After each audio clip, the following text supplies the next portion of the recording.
سيادتكم وخططكم في حل مشكله تثبيت العماله المؤقته بالاجتماع؟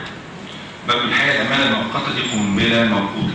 معظم العماله المؤقته دي من اقارب الموظفين العاملين بالجامعه، ودس بيها كده في عجاله، وحاليا اصبحت مشكله. طبعا الحل الوحيد للتكدس الضخم في الموظفين، اكيد معظمكم لما راح الجامعه ودخل الاوض لقى المكاتب ملتصقه وناس اثنين قاعدين على مكتب وثلاثه بيعملوا شاي واربعه قاعدين يطرزوا واثنين بيقروا القران.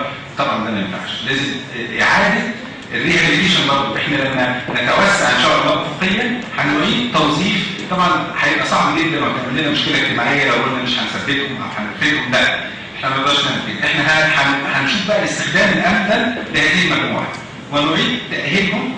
احنا عندنا مناطق فيها نقص شديد ومناطق فيها تكدس، خلينا نستفيد بالاماكن اللي فيها تكدس ونعيد ترتيبهم وننشرهم في التوسعات الجديده دي، حتى لو احتاجنا نعمل لهم ريهابيليشن تاني في وظائف حتى قد تكون مختلفه. سبق الجامعه الحد من الفساد المالي والاداري المعوق لانطلاق الابحاث العلميه للجامعه. برضه ده عش جبابير. باختصار ما هو مش اختصار غير ان انا ساستعين اخواتي واساتذتي من اهل العلم والخبره والدرايه بالمال والاداره، وسنكون لجنه. والاقتراح اللي انا قلته ده يا ريت حتى لو ما تنفذش النهارده يكون في الذهن ان امين الجامعه لا يبد ان يكون واحد مننا عضو من اعضاء التدريس، ولو ما قدرناش نعمل له واحد فوقه نائب رئيس جامعه للشؤون الماليه والاداريه خبره. ليه؟ لان هو مشكلتي انا من اساتذتنا من كليه الحقوق وكليه الاداره والمختصين في اللزوم الماليه، ونعيد هيكله الجامعه وصلت لمرحله ان الموظف دلوقتي بياخد مكافاه نهايه خدمه اكثر من الاستاذ عضو التدريس، ان المكافآت بتصرف للموظفين قبل ما تصرف لاعضاء التدريس، ان هم متحكمين فيه. كيف ازاي؟ يعني نظريه معقوله.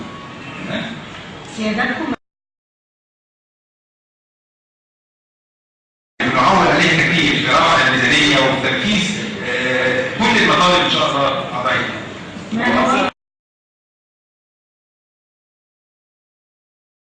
سوف نتبناها كأولوية عند قول سيادتك برئاسة الجامعة.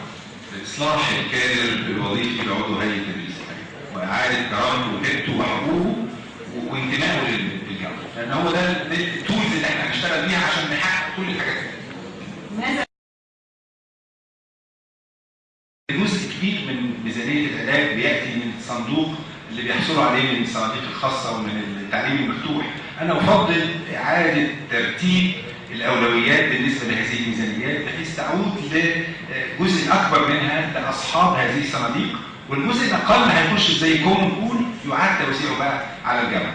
الرعاية الصحية في أوائل الحاجات اللي أنا بهتم بيها، لأن ده زي ما قلت لكم لازم عضو هيئة التدريس يكون آمن، ويكون آمن على صحته، مش صحته بس، صحته وصحة أهله وولاده.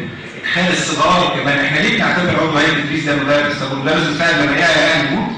لا، برضه كل أعضاء هيئة التدريس والهيئة المعاونة والموظفين. المشكلة الحالية إن في لبس، في تداخل، ولما بتروح هناك ساعات كتير قوي بتلاقي الأستاذ جنب لا، عايزة عملية تنظيمية، إما بتخصيص أماكن معينة للإدارة الموظفين وأماكن للصغار وأماكن للأساتذة.